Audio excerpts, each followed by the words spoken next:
Hi, my name is Charles Hall. I am the Cumberland County Coroner. I've been coroner for about 2 years now. Prior to that, I was a police officer for 26 years, and the majority of that career, I was a crime scene investigator, death investigator. I was a member of a regional evidence team that was, when it was first formed in 1982, we handled the major crime scenes in 7 counties. And then once the other counties learned how well the team concept worked, they formed their own teams, and we ended up with just Cumberland and Dauphin counties. Okay. So it seems like no matter where you go, death has been your main expertise. Yes. So to speak. Yes. Excellent. Have you made a lot of changes in comparison? What happened to the previous coroner? The previous coroner got in a jam for taking some drugs from the deceased, and he ended up resigning. And I was appointed by the governor in October 2012 to fill his unexpired term, and then I was elected coroner in November 2013. Does it scare you as much as it does many people that you don't know today if that doctor or that nurse or the person reading your medical records or any other person around is an addict? No, you don't. And, the drug overdoses, their age is, I think, is what amazes me the most. I mean, when people think drug overdose, I think they think younger generation and all that stuff. But, prescription drug meds, overdose, whether it be accidental or intentional or whatever, I got them as high as 64 or 70 years old, ODing on drugs, and as young as 17. So, it runs the gamut. So. And I guess there's no rhyme or reason as to when somebody first became addicted to when they, an average age of how long you're going to be addicted till you do a fatal overdose. Right. And a lot of people, they get addicted. I don't want to say legitimately, but they have a legitimate injury, maybe a back injury or something where they get on these pain meds for the pain from their injury, and then end up getting addicted to them, and then for whatever reason they can't get these prescription meds. Maybe the doctor doesn't really refill the prescription or whatever, and the next thing you know, they're turning to heroin and some of these other drugs because they're easier and simpler to get. Well, wasn't there one factor as well that Purdue, the manufacturer of oxycodone, the original manufacturer of the patent, and I think it was like 5-6 years ago, their patent ran out, and then there was a whole flood of generics of oxycodone that went into the market, and to whatever reasoning and so forth, the first time in history, the FDA awarded the patent back again to Purdue for oxycodone, which then sent the price skyrocketing again. That's correct. That's and correct. Of course that caused the inflection to head towards. And even oxycodone on the black market on the streets is too expensive. Heroin's cheaper. I mean, you can buy a bag of heroin for $5-10, where it's $60 to $80 for oxycodone pill. Plus they get higher faster on heroin than they do oxycodone. Mm-hmm. Okay. Do you have anything else you'd like to add? I don't think so. I think we pretty much covered everything. I appreciate your time and Not a problem. taking your time out of your busy schedule, because I know every single coroner right now is swamped. Yeah, we're quite busy. Yeah. I mean, we did an autopsy. Well, we did 2 autopsies last week, and the one day they did 7, counting 5 in Dauphin County. In my 2, they did 7. So. How many hours a week do you put in? Oh, I'm here every day.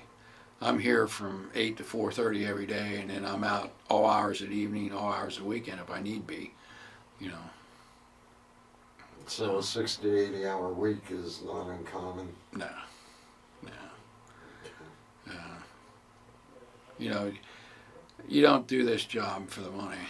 You know, you do it because you want to do it, you know. And, you know, I've always been the type of guy that likes a puzzle, you know. I like to figure it out, you know.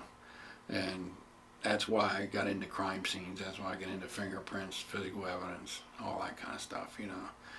Because somewhere the guy, there's an old saying in crime scene work, a bad guy is always going to bring something with him and he's going to take something away.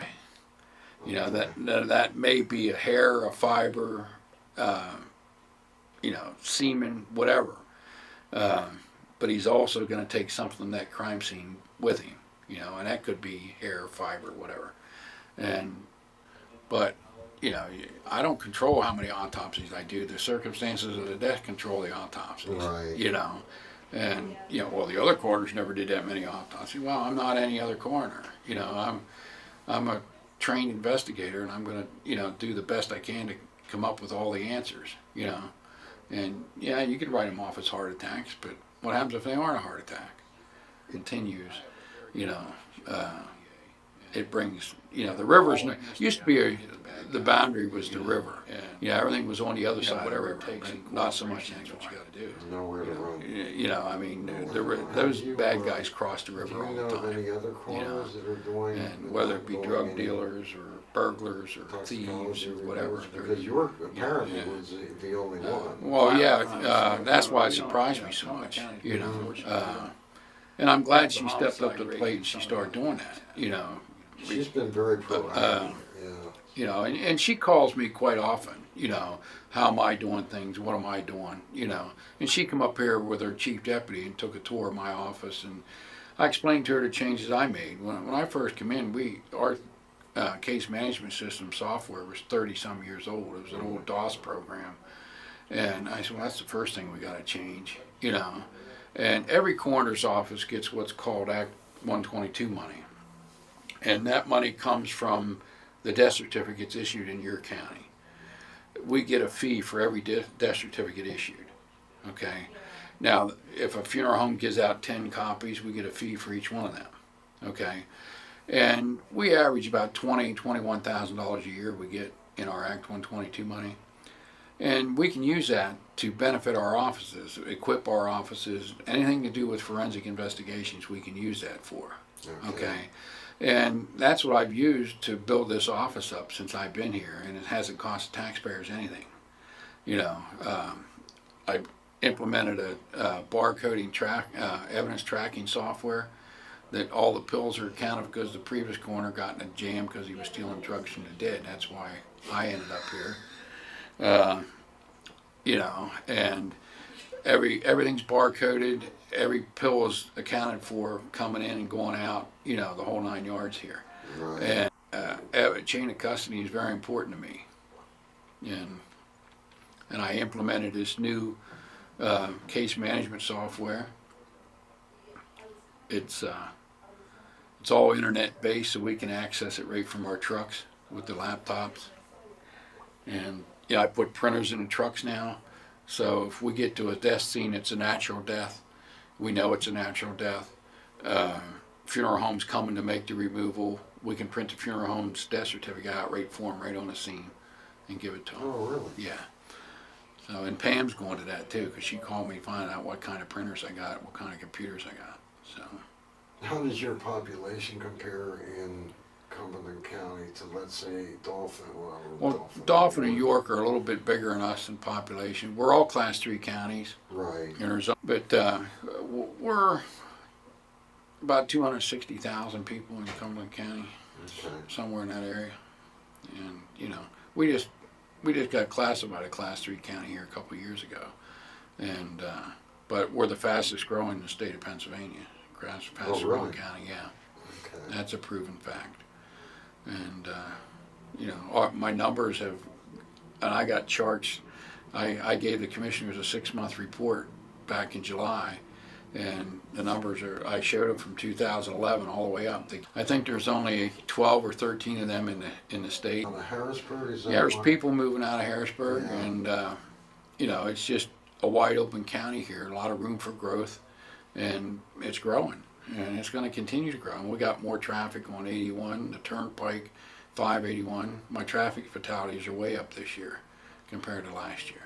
You A know, lot of rear end collisions? no, not too many rear ends. A lot of head-ons. You know, a lot of single vehicle crashes. You know.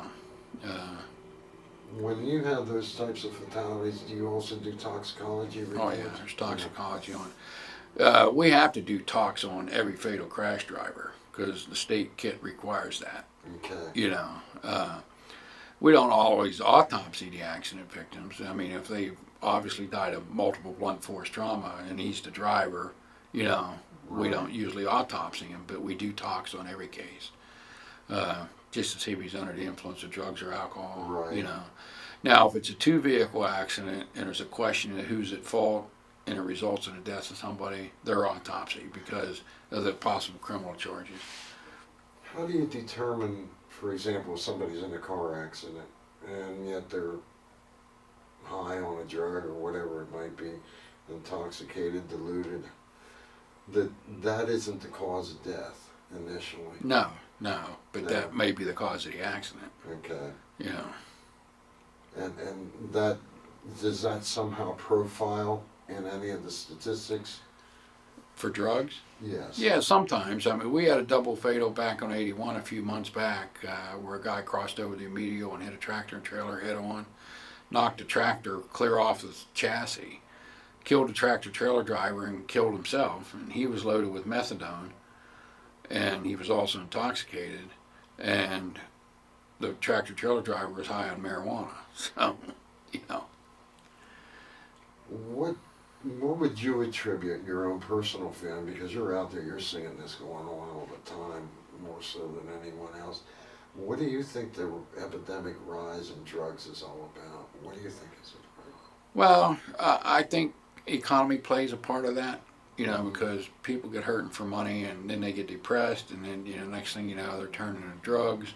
You know, and most of the heroin deaths, they're starting out on prescription meds, you know, and now that they just passed the new prescription med database law, I think it's going to help, you know, because it's hard to track which pharmacies are filling what prescription meds, you know, and if you get, I think that's probably what we have. We have a prescription drug problem, which is resulting in the heroin epidemic because, you know, you get somebody that's doctor shopping. You know, they get a doctor that writes them a prescript for oxycodone or whatever. They take it to this pharmacy and get it filled. You know, and then they go to another doctor and get the same prescription, go to another pharmacy and get it filled. And next thing you know, they got tons of oxycodone pills, and then they're addicted. And then when they can't get them, they switch to heroin because it's cheaper and easier to get. You know. Do you know what the street value cost in Cumberland County is for a head of heroin? Heroin, I think a small packet is like, you know, $10 or something, Mm-hmm. $15. It's relatively cheap, and you know, that's what they're going to. And it's easier to get high on heroin than it is, you know, oxycodone. So, and Which would, in your opinion, do you find more addictive? well, I think the heroin's very addictive. You know, once they get on it, you know, and the problem is they get on it for a while, and then maybe they get off of it for a little while, and then they try to go back on it, and the next thing you know, they're taking as much as they used to, but they're not conditioned to it like they used to, and then they end up overdosing. You know, plus it's being cut with all kinds of weird stuff now, and you know, they end up taking more than they should, and a lot of times it's a lot purer than it used to be. They don't cut it as much because it's cheaper, and it's a lot purer than it used to be. So, whereas they might take a whole bag hit one time, and it was okay. Now they take a whole bag hit and they're OD'd. You know. Okay. I know in Philadelphia it runs $2 to $3 a hit. And so that tells you, and it's very pure there. Yeah. That tells you that's the main source. New York City and Philadelphia are the main outlets for the entire eastern half of the country for heroin. I mean, my staff and I just attended a recent training class, and most of this class specialized on the drug problems because it is an epidemic across the state. And, you know, they're finding heroin that's 92% pure now. And that's almost unheard of, you know. And you get somebody that's, you know, was accustomed to heroin before, but now they're hitting 92% and they're taking as much as they used to, and the next thing you know, they're dead because they took too much. Now we of course it's progressed down the ladder scale as far as age concerned. Right. What do you think is causing that? Well, I'm not sure about that. I have some average age statistics here. So far this year, 2014, my average age is 40. Okay. Okay, and that's for all drug deaths, not just heroin. In 2013, my average age was 51. Okay, in 2012, my average age was 38. So you know it runs the gamut. Now heroin's picking up. I mean, 2013, we had 28 total drug overdoses for the county. 14 of those were heroin, so 50% of them were heroin. Okay, so far this year I have 23 total drug cases. 7 of them are heroin for sure, but I got another 9 pending toxicology. You know, in fact, we just did an autopsy this morning on one that's probably going to be heroin when it's all said and done. Is it solely heroin or is it multi-drug? A lot of my drug deaths are mixed drugs. Right. You know, and it's multi-prescription drugs that they're taking. You know, they're mixing their prescription meds and taking too many. You know, but a lot of them are pure heroin too. You know, When it is endemic, when it's heroin and it's prescription drugs, how do you decipher from the toxicology report which is which, or don't you? well, a byproduct of heroin is morphine, Mm-hmm. and anytime you have a lot of morphine in the system, or you have what's called 6-monocetomorphine, which is we try to get that from the urine. If it's in the urine and 6-monocetomorphine, it's definitely heroin. That's the only way you can get that, All right. is with heroin. Are you seeing any crystal meth? Or Not, crack? we haven't. Not in our county. No We crack and no crystal meth. No. We've had a few cocaines, but Mhm. not any crystal meth. Okay. You know. I find that more in the mountainous regions.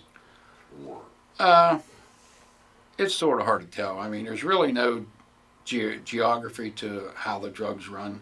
Mhm. You know, we get it anywhere. You know, from the upper class neighborhoods to the, you know, desolate neighborhoods that they're just, you know, way run down and everything. You know, and the people using it are running the gamut. You know, you got upper class people that are fine working people that have good jobs and so forth and so on, and then you got the people that are the street punks, you know, that are getting, you know, their heroin off the street. You know, so I mean, there's really no demographics. It touches everybody. It doesn't discriminate. No. Where I find the crystal meth is more predominant is when you get up towards Hazleton and the mountainous regions of the state. Mm-hmm. Then there's a lot of crystal meth, and there's a lot of crystal meth labs up in those areas. And it seems the further south we come, closer to the Maryland border, Mm-hmm. we're getting more heroin. You know, and I don't know if that's attributable to our close proximity to Baltimore and Philly and, you know, those areas, you know, where the heroin's coming out of. I noticed that, for example, in my own studies, that Philadelphia, the purity is the highest, and in Baltimore it's less. The price is more in Baltimore, and then it comes up that way. But there are those that make the travels directly to Mackenzie Avenue in Philadelphia, where they can just, you see all kinds of suburbanites coming in there, Right. all over the place, from every state around. Mm-hmm.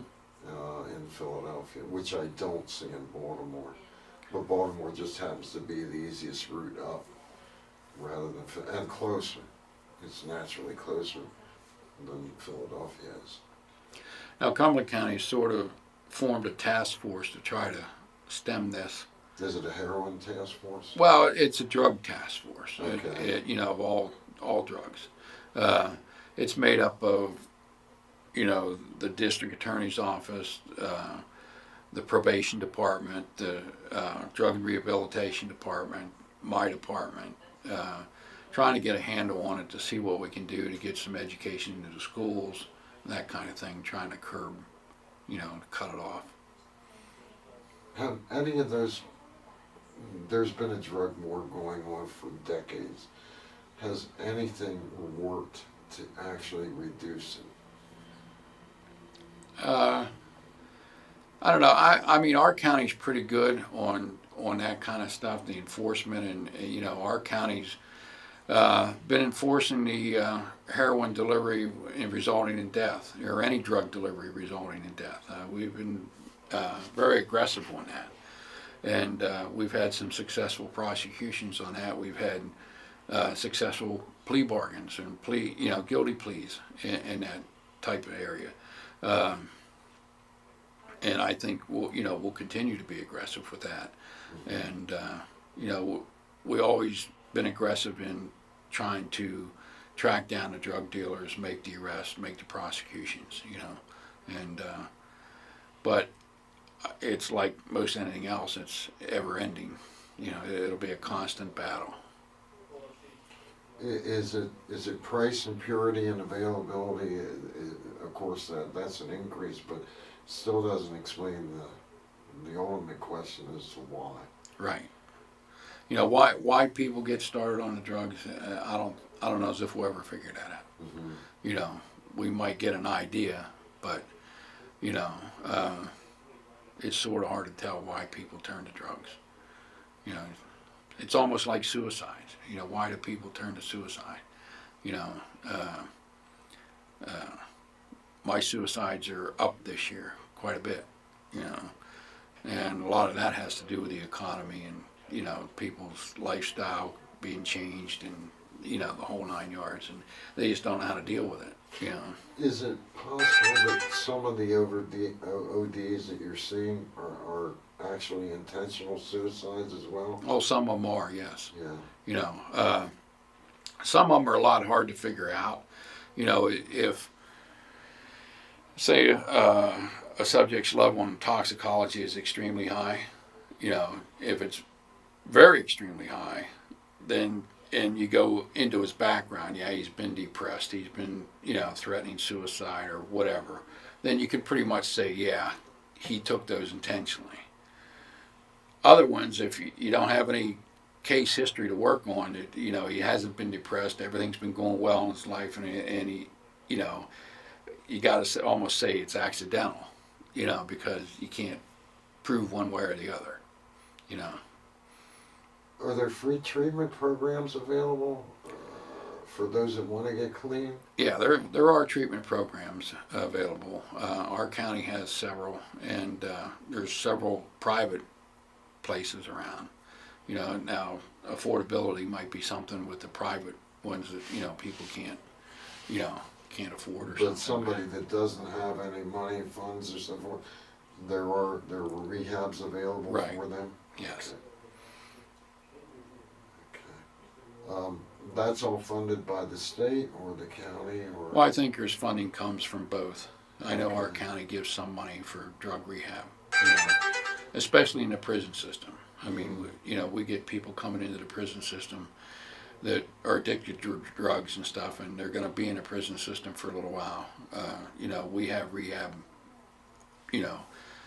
options for the prisoners, so hopefully when they do get out, they're clean, Sounds like from your numbers, though, the per capita basis is relatively lower than the surrounding counties. Yeah, we were pretty, last year we had a total of 28. 2012 we had 27, but we've got 23 already this year. So, and like I say, we have at least 9. These are only confirmed cases. Okay. I have at least 9 pending, so, 32, so far. Okay. Until I get the talks back, I can't say one way or the other. you know. Are overdoses though necessarily indicative of an increase in addiction? No, not necessarily. I don't think so. Like I say, I think the stuff that's on the streets now is purer than it used to be. And, you know, drug addicts are used to taking X amount of drug, and then if they take X amount of this more pure stuff, you know, that they're not cutting as bad, they're going to overdose. And it's 99% of the time totally unintentional. They just wanted to get high, and the next thing you know, they're dead. You know? Have you found fentanyl as well? We've had one fentanyl case. That was in 2012. We haven't had any since then. Okay. We've had one fentanyl. The recovery rate is so dismal, it's like 0.2% for those that do attempt. That's not very good odds. No. When somebody gets hooked, it seems like it's a one-way ticket to nowhere. Has incarceration helped? Because I had an interview just last week with a girl who was addicted, and she began her addiction in jail. Was where she got her heroin, and that's where her addiction started. That's different. Yeah. I mean, she already had a pill problem. When she went to jail, she was committing crimes, but it was in jail where she got introduced to heroin. Well, somehow they had to get it into jail. Correct. You know, and that could be a whole nother issue. You know. Right. But that just astounded me, though, that somebody could. You're addicted because you went to jail. Not that there wasn't an addiction problem. I don't know that, you know, there's still so much to be said whether there's even disagreement or agreement that there is addiction personality. I don't know that we can really put that to this scenario and say, well, everybody has an addictive personality that uses this. People gain weight, they become obese. That's another addiction. Does everybody have an addictive personality? You know. well, I think it's easy to get addicted on almost anything. You know, Right. if you know, especially if you don't keep a mindset that, you know, you're going to live a straight life, and, you know, I mean, it's very, and I think, you know, depression has probably a lot to do with that. You know, people get depressed, and then they do things that they wouldn't normally do, you know. Do you think there's more despair today? Oh, I think so. I just look at the world around us. I mean, you know, I mean, look at the shape the country's in. You know, it's probably very easy for a lot of people to get depressed. You know, especially if you're unemployed. You know, and you can't find a job. You know, it'd be very easy to get depressed. You know, then, you know, people start questioning their worth and their value, and they start second guessing themselves, and, you know, they forget that they are a valuable person, you know, to somebody, and, you know, they just go downhill. Is that true? Probably the kids, because if the parents are depressed or there's a bad situation at home, then that's going to transpond to the kids. Right. And then they get hooked on drugs and so forth. And it's really tough for them because they live in such a drug culture. Yeah, and you know, I keep emphasizing the economy because I think it plays an important part. You got both parents having to work, and maybe they can't spend the time with their kids that they normally would if only one parent worked. But that's the way of life now. Both parents have to work, you know, to make ends meet. And, you know, so something has to suffer.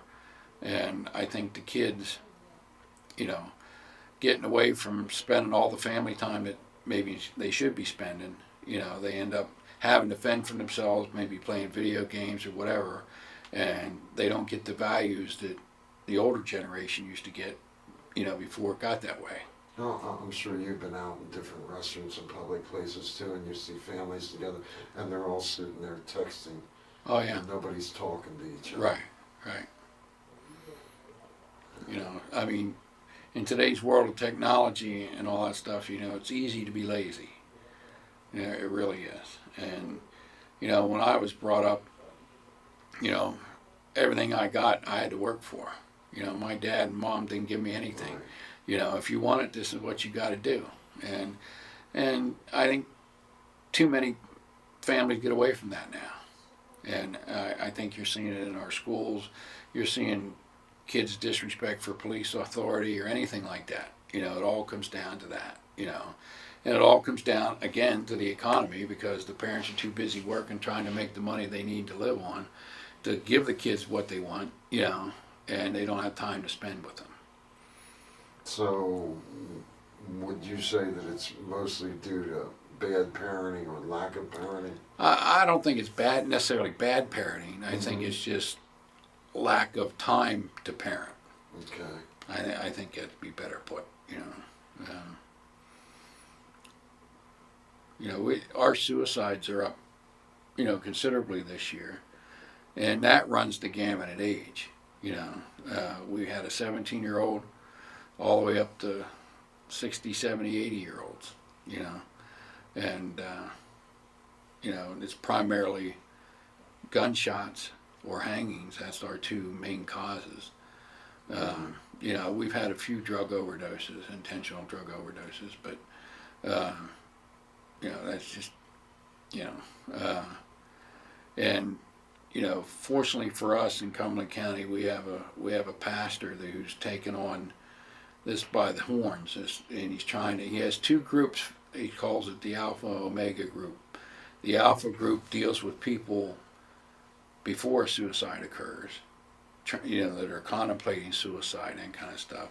And the Omega group deals with people who have suffered a loved one that committed suicide or suffered the aftermath of a suicide. And his goal is the Alpha group put the Omega group out of business, you know. So he's a local pastor here in Carlisle, and he's got this program going, and it's really helping. So.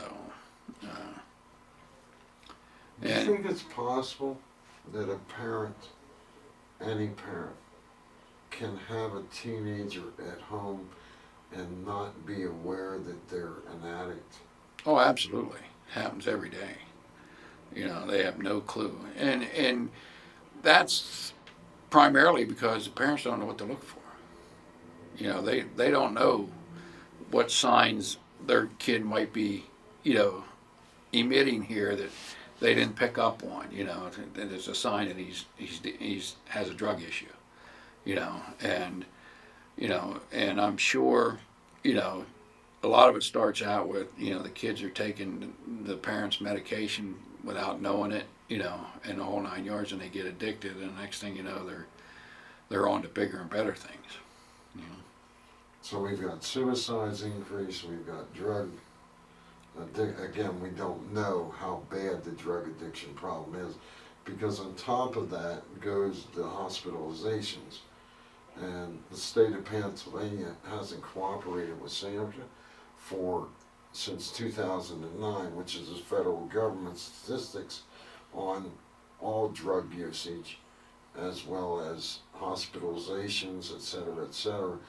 And we're not privileged to have that information anymore. Right. So the statistics that state releases can be anything and everything. The ratio I saw that when I was studying their statistics was that for every fatal OD, there are 32 non-fatal hospitalizations. That's quite a few. Right. And I'm sure there's some magical formula in there that says for all of that, there are so many addictions that are out there as well, but we just don't know. No, we don't. And I'm not quite sure how we can find that out, you know.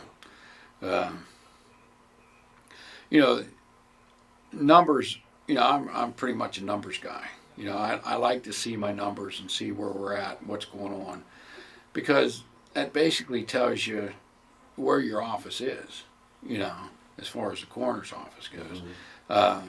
Okay, last year I did 102 autopsies. Okay, this year I'm only up to like 63 or 64. Now, it's nothing I've done any different than last year. It's just the circumstances of the death, the investigation of the death. We've been able to do it without an autopsy. I mean, we've been able to obtain medical records or, other evidence to indicate what caused the death without doing an autopsy. But, with your drug numbers going up all the time, your suicides going up all the time, fatal crashings going up all the time, your numbers keep climbing. And you figure in your total cases, and that, each coroner is required to authorize a cremation for a death in their county. We have to authorize all cremations. And that's meant to prevent the destruction of a body or destruction of evidence, Okay. So it has to be authorized by the coroner. Okay, well, that number, because cremation is so much cheaper than a normal burial, that seems to be the way of choice for most families now. They're going cremation route, which those cremation numbers are going up all the time. So if you figure in the total cases we investigate, along with the number of cremations we authorize, we're going to be over 2,000 this year, total cases. And, that taxes your whole office because the numbers are going up, not only in the budget, but manpower and time and paperwork and the whole 9 yards, whatever's involved.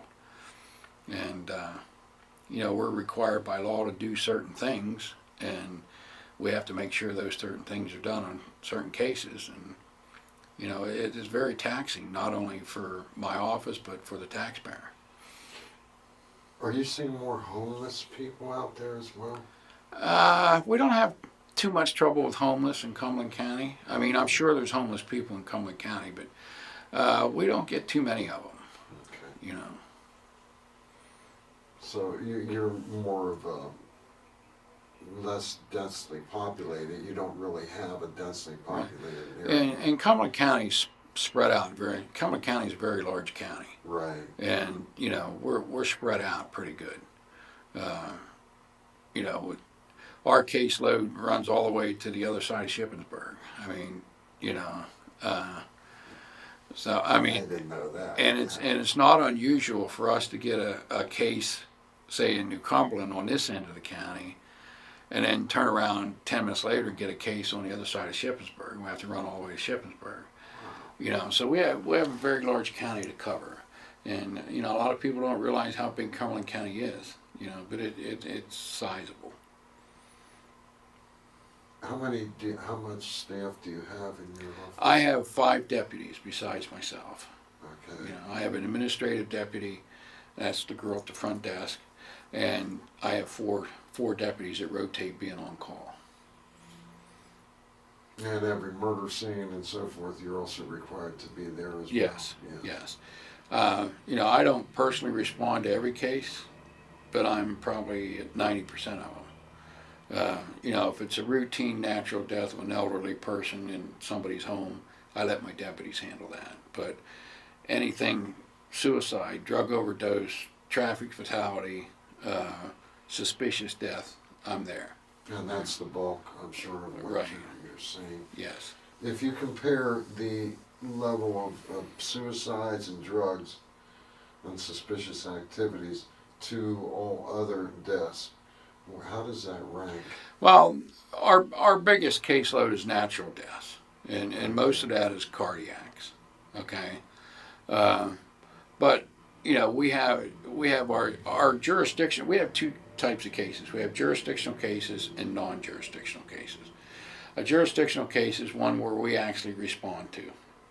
Okay, we actually get involved with the actual investigation. A non-jurisdictional would be, say, a hospital death, where somebody dies in a hospital. Okay, so they call us. We handle that as a referral. Or a nursing home, we handle that as a referral. Okay, we take all the information, but we don't actually go out to the scene. We usually release the body immediately, to the family, Now, if a person dies in a hospital or nursing home and they can't locate family, it's automatically a coroner's case. We have to go out, or something like that. We'll end up going out, which, and they run probably 50-50 jurisdictional versus non-jurisdictional. So far we're up to about 540 cases this year for jurisdictional and non-jurisdictional. Last year at this time we were like 20 behind that. So we're 20 cases up from last year's rate. If we're to look at car accidents and fatal overdoses and so on, how do they rank compared to each other? Well, drug overdoses, fatal crashes, and suicides, they are our top three. Okay. When it comes, as opposed to natural deaths. Okay, they are our top three. So that's basically it. I mean, Do yeah, fatal we do. overdoses exceed car accidents? They're about neck and neck this year. Are they? Yeah. Last year we had 10 traffic fatalities for the whole year, and I think we got like 20 so far this year. So, I don't know if there's any one particular cause on that. It's just that that's just the way it goes, and it seems like everything runs in three. If we have a suicide, we'll have 3 suicides. We have 1 traffic fatality, we'll end up with 3 traffic fatalities. That's just, that's just the way it is. I mean, our first 3 cases this year for drug overdoses were heroin. We had one January 17th, one February 17th, and one February 26th, all heroin.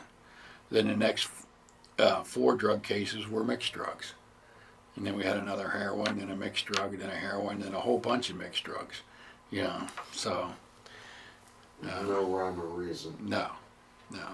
And I just did these stats. I just put these stats together for this task force I was telling you about. And they wanted to know male versus female, average age. And male versus female, we have 11 males and 12 females so far this year. It's running about equal. Yeah, last year we had 24 males and only 4 females.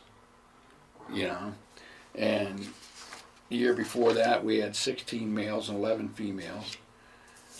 And so in other words, 3 years ago you had more females than you had males. Right. Wow. Yeah. Let me see.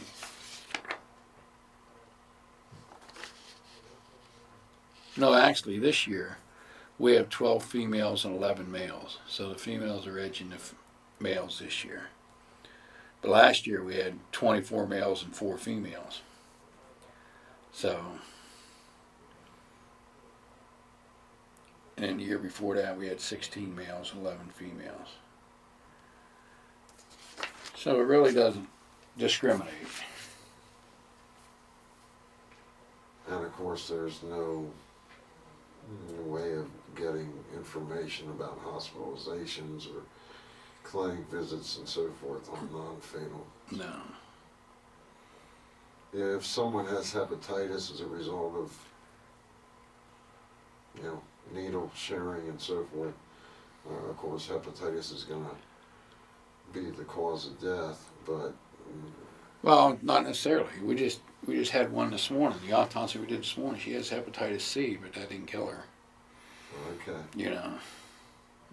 People live with hepatitis C all the time. We'll have to wait for tox to see what killed her, but she had heroin packets clasped in her hand, and there was a syringe laying beside her, so chances are it's going to be heroin, but until we get the tox back, I can't say. Several investigators have told me that when they go out to fatal ODs, they all pretty much look the same. Do you find that to be the case? That's pretty much, yeah, it's pretty accurate. Yeah.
long you're going to be addicted till you do a fatal overdose. Right, and you know, and a lot of people, you know, they get addicted. I don't want to say legitimately, but they have a legitimate injury, maybe a back injury or something where they get on these pain meds for the pain from their injury, and then end up getting addicted to them. You know, and then for whatever reason they can't get these prescription meds. Maybe the doctor doesn't really refill the prescription or whatever. And the next thing you know, they're turning to heroin and some of these other drugs because they're easier and simpler to get. Well, wasn't there one factor as well that Purdue, the manufacturer of oxycodone, the original manufacturer of the patent, and I think it was like 5-6 years ago, their patent ran out, and then there was a whole flood of generics of oxycodone that went into the market, and to whatever reasoning and so forth, in the first time in history, the FDA awarded the patent back again to Purdue for oxycodone, which then sent the price skyrocketing again. That's correct. That's and correct. Of course that caused the inflection to head towards And street even drugs. oxycodone on the black market on the streets is too expensive. Heroin's cheaper. I mean, you can buy a bag of heroin for $5-10, where it's $60 to $80 for oxycodone pill. You know, plus they get higher faster on heroin than they do oxycodone. Mm-hmm. Yes. Excellent. Have you made a lot of changes in comparison? What happened to the previous coroner? The previous coroner got in a jam for taking some drugs from the deceased, and he ended up resigning. And I was appointed by the governor in October 2012 to fill his unexpired term, and then I was elected coroner in November 2013. Does it scare you as much as it does many people that you don't know today if that doctor or that nurse or the person reading your medical records or any other person around is an addict? No, you don't. And, you know, the drug overdoses, their age is, I think, is what amazes me the most. I mean, when people think drug overdose, I think they think younger generation and all that stuff. But, you know, prescription drug meds, you know, overdose, whether it be accidental or intentional or whatever, you know, I got them as high as 64 or 70 years old, you know, ODing on drugs, and as young as 17. So, you know, it runs the gamut. So. And I guess there's no rhyme or reason as to when somebody first became addicted to when they, you know, an average age.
Hi, my name is Charles Hall. I am the Cumberland County Coroner. I've been coroner for about 2 years now.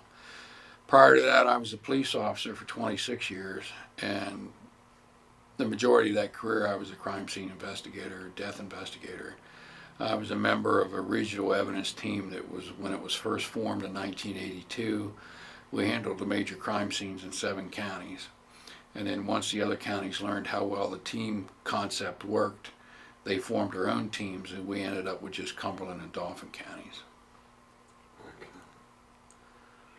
So it seems like no matter where you go, death has been your main expertise. Yes. Okay. Do you have anything else you'd like to add? I don't think so. I think we pretty much covered everything. I appreciate your time and Not a problem. taking your time out of your busy schedule, because I know every single coroner right now is swamped. Yeah, we're quite busy. Yeah. I mean, we did an autopsy. Well, we did 2 autopsies last week, and the one day they did 7, counting 5 in Dauphin County. In my 2, they did 7. You know, so. Well, how many hours a week do you put in? Oh, I'm here every day. I'm here from 8 to 4:30 every day, and then I'm out all hours of the evening, all hours of the weekend if I need be. You know. So a 60 to 80 hour week is not uncommon. No. You know, you don't do this job for the money. You know, you do it because you want to do it. You know, and you know, I've always been the type of guy that likes a puzzle. You know, I like to figure it out. You know, and that's why I got into crime scenes. That's why I got into fingerprints, physical evidence, all that kind of stuff. You know, because somewhere the guy, there's an old saying in crime scene work: a bad guy is always going to bring something with him, and he's going to take something away. You know, that may be a hair, a fiber, you know, semen, whatever. But he's also going to take something from that crime scene with him. You know, and that could be hair, fiber, whatever. But you know, I don't control how many autopsies I do. The circumstances of the death control the autopsies. Right. You know, and you know, well, the other coroners never did that many autopsies. Well, I'm not any other coroner. You know, I'm a trained investigator, and I'm going to, you know, do the best I can to come up with all the answers. You know, and yeah, you can write them off as heart attacks, but what happens if they aren't a heart attack? Continues. You know, it brings, you know, the rivers used to be the boundary was the river. Yeah, everything was on the other side, whatever it takes, and not so much that's what you got to do. Nowhere to run. You know, I mean, those bad guys cross the river all Do you the know of time. any other coroners that are doing? And whether it be drug dealers or burglars or thieves or whatever. Because York apparently was the only one. Well, yeah, that's why it surprised me so much. You know, and I'm glad she stepped up to the plate and she started doing that. You know. She's been very proactive. Yeah. You know, and she calls me quite often, you know, how am I doing things, what am I doing, you know. And she come up here with her chief deputy and took a tour of my office, and I explained to her the changes I made. When I first came in, our case management system software was 30-some years old. It was an old DOS program. And I said, well, that's the first thing we got to change, you know. And every coroner's office gets what's called Act 122 money. And that money comes from the death certificates issued in your county. We get a fee for every death certificate issued, okay? Now, if a funeral home gives out 10 copies, we get a fee for each one of them, okay? And we average about $21,000 a year we get in our